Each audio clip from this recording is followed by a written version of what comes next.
Hello everyone, this is Ankita Awasthi. Welcome to my channel Ankita's visions. तो इस video के माध्यम से आप लोगों को जो डॉक्यूमेंट को लेकर के इतनी ज़्यादा प्रॉब्लम हो रही है उनको मैं क्लियर करना चाह रही हूँ। सबसे पहले हम इनकम सर्टिफिकेट की बात कर लेते हैं, फिर हम ये ईडब्ल्यूएस जनरल कैटेगरी इन सब की बात करेंगे, फिर ओबीसी एनसीएल की भी बात करेंगे। तो फर्स्टली जिन बच्चों को फॉर्म फिल करना है, जैसे बाबा साहब भीमराव अम्बेडकर यूनिवर्सिटी है, वो इनकम सर्टिफिकेट मांग रही है कि हाँ मतलब हमें इनकम सर्टिफिकेट चाहिए। और कुछ कुछ ऐसे जो आपकी सर्टिफिकेट्स हैं, वो सर्टिफिकेट जैसे कि ईडब्ल्यूएस है, प्लस बच्चे कह रहे हैं कि मैम ईडब्ल्यूएस जो है वो 1 साल का वैलिड रहता है, और 1 साल की वैलिडिटी के अकॉर्डिंग तो हमारा अभी पिछले साल अक्टूबर में ही बना है, या नवंबर में ही बना है, या सितंबर में ही बना है, दिसंबर में बना है, तो अभी तो 1 साल की वैलिडिटी है। मतलब 2024 में बना है तो 2025 में अभी वैलिडिटी है, तब भी वो हमारा ईडब्ल्यूएस का सर्टिफिकेट जो है वो फॉर्म में लिया नहीं जा रहा है। ओबीसी एनसीएल वाले बच्चे भी बहुत कंफ्यूज हो रहे हैं कि मैम ये 1 अप्रैल के बाद का सीन हो रहा है। तो आप सभी को हम कुछ कुछ चीज़ों को लेकर के पूरी तरह से क्लियर कर देना चाह रहे हैं। इस वजह से ये वीडियो बनाया है मैंने, जिससे कि हर एक इंसान के अंदर जो भी ये कन्फ्यूज़न हो रही है वो हर एक इंसान की कन्फ्यूज़न क्लियर हो जाए। क्योंकि हर एक बच्चा मुझे मैसेज कर रहा है, हर एक बच्चा इंस्टाग्राम पे और टेलीग्राम पे, प्लस मेल पे, प्लस कमेंट बॉक्स में, तो हर जगह रिप्लाई करना बहुत मुश्किल हो जा रहा है। इवन मैं सबको रिप्लाई भी कर रही हूँ, कमेंट बॉक्स में भी रिप्लाई कर रही हूँ, लेकिन यहाँ से मैं आपको क्लियर कट बताती हूँ कि कैसे क्या होगा। इनकम सर्टिफिकेट जो है, सबसे पहले इनकम सर्टिफिकेट मैं आपको बता देती हूँ कि इनकम सर्टिफिकेट क्यों लगता है। इनकम सर्टिफिकेट इसलिए लगता है जिससे कि आपका इनकेस ऐसा हो जाए कि आगे इनकेस आपको स्कॉलरशिप की ज़रूरत पड़े, आपको स्कॉलरशिप मिलती है। सबसे पहले ये है कि अगर आप किसी यूनिवर्सिटी में जा रहे हो तो वो यूनिवर्सिटी आपको स्कॉलरशिप प्रोवाइड कर देती है। कब करती है? जब आपका इनकम सर्टिफिकेट 2 लाख से नीचे का होगा। मतलब कि आपकी जो फैमिली इनकम है वो 2 लाख से नीचे की होगी, आपका इनकम सर्टिफिकेट 2 लाख से नीचे का होगा, तो आपको स्कॉलरशिप आ जाती है। कहीं कहीं पे इनकम सर्टिफिकेट सिर्फ स्कॉलरशिप के लिए ही नहीं, और भी कई सारी चीज़ों को वेरीफाई करने के लिए लिया जाता है। तो ये इनकम सर्टिफिकेट बीबीआईयू में मांगा जा रहा है, और भी कुछ कुछ यूनिवर्सिटीज़ हैं जहाँ पर मांगा जा रहा है। तो अगर आपके पास इनकम सर्टिफिकेट है, और अगर ज़्यादा, जैसे कि एक बच्चे का भी मैंने एक क्वेरी देखा कि 7 लाख से ऊपर तक का उसका बना हुआ है, तो अगर 7 या 8 लाख के ऊपर का बना होगा तो फिर आप ओबीसी एनसीएल या फिर ईडब्ल्यूएस आप इस तरह से आप नहीं अपलोड कर सकते हो। मतलब ईडब्ल्यूएस फिर आप नहीं सर्टिफिकेट लगा सकते हो, या ओबीसी एनसीएल का आप सर्टिफिकेट नहीं लगा सकते हो, फिर आप जनरल कैटेगरी में आप काउंट किए जाओगे। अगर आपका हो जाता है कि 3-4 लाख से ऊपर हो, तो आपका ईडब्ल्यूएस नहीं लगेगा, ना ओबीसी एनसीएल लगेगा, आप कैटेगरी जनरल में काउंट किए जाओगे। सबसे पहली बात बिल्कुल दिमाग में क्लियर कर लो। अगर उसमें अमाउंट ज़्यादा होगा, थोड़ा सा कम अमाउंट होगा, 2 लाख या 3 लाख, ऐसे 2 लाख से नीचे का होगा, तो आपका वो ईडब्ल्यूएस या फिर ओबीसी एनसीएल लग सकता है। ये चीज़ याद रखिएगा, ठीक है। आप लोगों का अगर ऐसा होता है कि आप वहाँ पर बना के रखे हुए हो अपने सर्टिफिकेट ईडब्ल्यूएस ओबीसी एनसीएल के, तो आपका वो इनकम सर्टिफिकेट 2 लाख से नीचे का होना चाहिए, तभी वो इनकम सर्टिफिकेट के लगेगा और ईडब्ल्यूएस सर्टिफिकेट लगेगा। ये चीज़ आप क्लियर कर लीजिएगा। तो इनकम सर्टिफिकेट आपको लगाना है तो ठीक है, नहीं लगाना है भाई तो आप अंडरटेकिंग दे दो। मैं आपको इतना कहूँगी, इनकम सर्टिफिकेट ज़रूर से बनवा लो, ज़्यादा ज़रूरी है, क्योंकि कई सारी यूनिवर्सिटीज़ इनकम सर्टिफिकेट मांगती हैं। वो बस देखना चाहती हैं कि अगर आप जो भी आप यहाँ पर सर्टिफिकेट लगा रहे हो, जैसे कि आपने नॉर्मली जनरल लगा दिया, तो आपसे इनकम सर्टिफिकेट नहीं मांगेगा। कभी कभी ऐसा है कि अगर आपने नॉर्मल जनरल कैटेगरी लगाया तो आपसे इनकम सर्टिफिकेट नहीं मांग सकता है, लेकिन अगर आपने ईडब्ल्यूएस या ओबीसी एनसीएल लगाया तो आपसे इनकम सर्टिफिकेट मांग सकता है। प्रोबेबिलिटी ऐसी ज़्यादा हो सकती है। ये बात आपकी क्लियर हो गई। इनकम सर्टिफिकेट, अब जो लोग कह रहे हैं कि मेरा बना ही नहीं है, तो आपके सबसे पहली बात, इनकम सर्टिफिकेट पेरेंट्स का होना चाहिए, आपके पापा का होना चाहिए, जो कमा रहे हैं उनका होना चाहिए। वो सर्टिफिकेट आपको यहाँ पर लगाना है, और वो सर्टिफिकेट अगर आपको स्कॉलरशिप चाहिए तो 2 लाख से नीचे का होना चाहिए। अगर ईडब्ल्यूएस या ओबीसी एनसीएल लगा रहे हो तब भी आपका 2 लाख से नीचे का होना चाहिए। उसके ऊपर होगा तो आपका ईडब्ल्यूएस एनसीएल नहीं लग पाएगा। क्लियर कट टू कट बात। अगर नहीं है आपका इनकम सर्टिफिकेट तो वहाँ पर अंडरटेकिंग फॉर्म फिल करके लगा दो, और अंडरटेकिंग फॉर्म फिल करके लगा दोगे तो उसके बाद आपका जब काउंसलिंग होगा तो उस टाइम पर अपने इनकम सर्टिफिकेट को लेकर के चले आना, तब तक का बनवा लीजिएगा। अगर आपके पास नहीं है तब की बात कर रही हूँ, चाहे ज़्यादा हो या चाहे कम हो, ठीक है।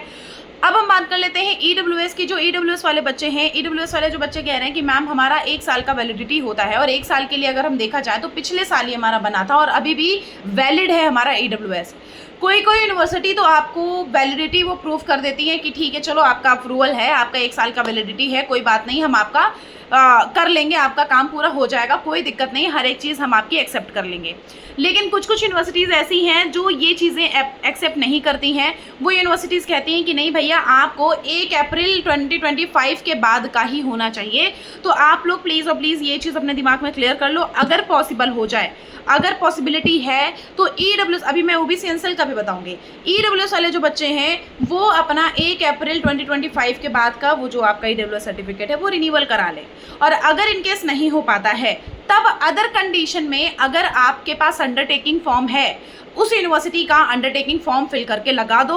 और तब भी अगर अवेलेबल नहीं है तो आप लोगों को कुछ नहीं करना है, आप लोगों के पास जो इनकम सर्टिफिकेट 1 साल की वैलिडिटी का अवेलेबल है वो लगा दो। वैसे तो मैं कहूँगी इन अंडरटेकिंग फॉर्म लगा दोगे तो आगे आप इनकम सर्टिफिकेट जब भी आपका आता है तो काउंसलिंग टाइम पर लेकर के चले आना। और अगर करेक्शन विंडो ओपन होती है तो उस टाइम पर वो इनकम सर्टिफिकेट जो आपका जो ईडब्ल्यूएस सर्टिफिकेट है वो अपलोड कर देना, अगर आपका रिन्यूअल बन के आ जाता है 1 अप्रैल 2025 के बाद का।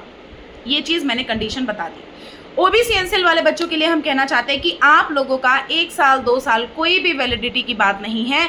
1 अप्रैल सन 2025, 1 अप्रैल 2025 के बाद का ही ओबीसी एनसीएल का सर्टिफिकेट होना चाहिए। इवन आप सारे बच्चों को मैं कहूँगी कि आपका 1 दिन भी पहले का होगा तब भी वो सर्टिफिकेट माना नहीं जाएगा। तो इस वजह से आप सभी को मैं, अभी भी टाइम है, अभी भी कई सारी यूनिवर्सिटीज़ का फॉर्म फिल करने का बहुत अच्छा खासा मौका है, अभी भी अच्छा खासा टाइम है, अभी अच्छा खासा डेट है और डेज अभी अवेलेबल हैं। तो आप सभी से मैं इतना कहना चाहूँगी कि आप लोगों को कुछ नहीं करना है, चुपचाप अपने ओबीसी एनसीएल फॉर्म को रिन्यूअल करा लो और वो रिन्यूअल करा करके प्रॉपर तरह से यहाँ पर अपलोड कर दो। ठीक है, आप लोग अभी टाइम ले लो, कोई ज़रूरी नहीं है इतनी जल्दबाजी करना फॉर्म फिल करने में। फॉर्म फिल कर सकते हो, डेट देख लो, डेट जिस दिन हो उसके 2 दिन फॉर्म भी फिल कर सकते हो, कोई इशू नहीं है। मुझे लगता है ये चीज़ें कुछ आपकी क्लियर हो गई होंगी। 4th बात ये मैं कहना चाहूँगी, जो बच्चे अपीयरिंग में हैं, मान लेते हैं कि आपका अपीयरिंग है, आपका 5th में बैक लग गया है और 6th में आप सेमेस्टर दे रहे हो, 5th का बैक अभी देना है या फिर आपका 5th का हो चुका है, 6th सेमेस्टर दे रहे हो, आपके फॉर्म में मांगा जा रहा है कि प्रीवियस आपने कितने सेमेस्टर दे दिए हैं या फिर आप प्रीवियसली कितने ईयर तक का पढ़ चुके हो। तो आपको, अगर आपका लास्ट ईयरली वाइज है, 1 साल 2 साल 3 साल के अकॉर्डिंग होता है, तो आपको वो 1st ईयर और 2nd ईयर 2 साल लिख देना है। 3 साल का अभी एग्जाम आपने नहीं दिया या फिर रिजल्ट नहीं आया है तो उसमें 2 साल फॉर्म में फिल कर देना कि मैं 2 साल ग्रेजुएशन के कंप्लीट कर चुका हूँ।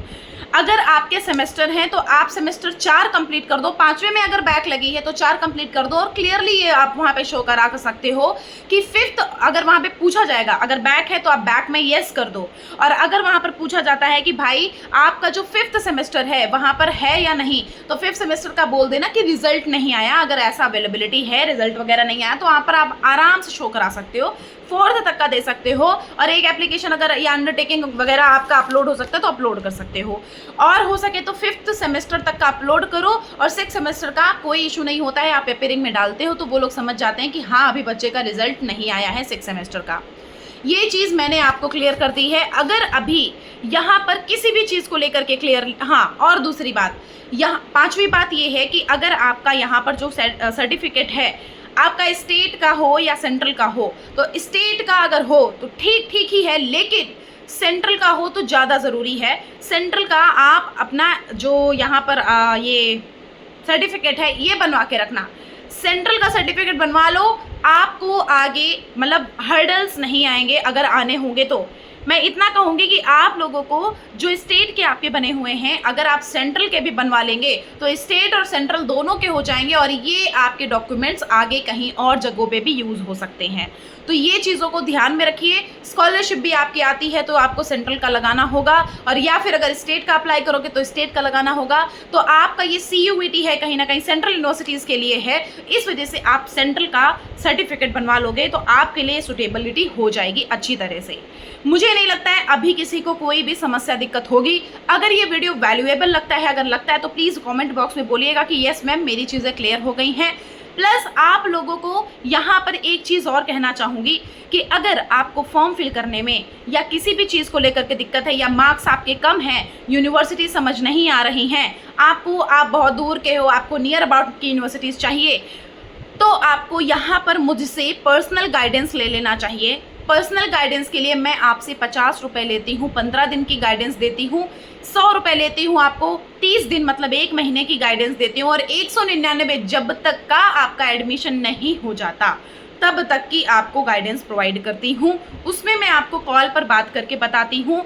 मैं दिन में 3 बजे से लेकर के 7 बजे तक बिजी रहती हूँ। मैं उस टाइम पर आपका कोई कॉल पिक नहीं करती हूँ या फिर आपका कोई मैसेज का रिप्लाई, फिर भी मैं कोई ऐसा नहीं कहती हूँ मैं बिल्कुल नहीं करती हूँ, मैं करती हूँ। इवन उस टाइम पर भी करती हूँ जब मैं इंस्टीट्यूट में होती हूँ, उस टाइम पर भी मैं आपको रिप्लाई करती हूँ प्रॉपर तरह से।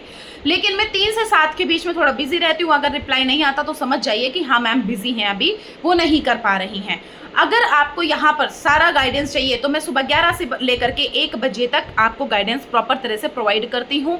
तो अगर ये गाइडेंस चाहिए तो आप मुझे यहाँ पर कमेंट बॉक्स में कमेंट कर सकते हो, यस मैम मुझे गाइडेंस चाहिए, या फिर आप मुझे इंस्टाग्राम पर, मेरी आईडी है अंकिताज विजन्स के नाम से, वहाँ पर आप मुझे मैसेज कर दो, या फिर आप मुझे मेल कर दो। मेल आईडी है मेरी अंकिता अवस्थी, अंकिता ANKITA और फिर अवस्थी AWASTHI सन 2016 मतलब 2016 @gmail.com। आप यहाँ पर मैसेज कर दो पर्सनल गाइडेंस के लिए। मैं वहाँ पर अपना कॉन्टैक्ट नंबर शेयर कर दूंगी और आपको वो लिस्ट बता दूंगी कि जिससे आपको पर्सनल गाइडेंस मुझसे चाहिए, तो उसके लिए मैं पेमेंट के लिए आपको बोलूँगी, आप पेमेंट कर दोगे, आपको हमारा कॉन्टैक्ट नंबर तुरंत के तुरंत मिल जाएगा।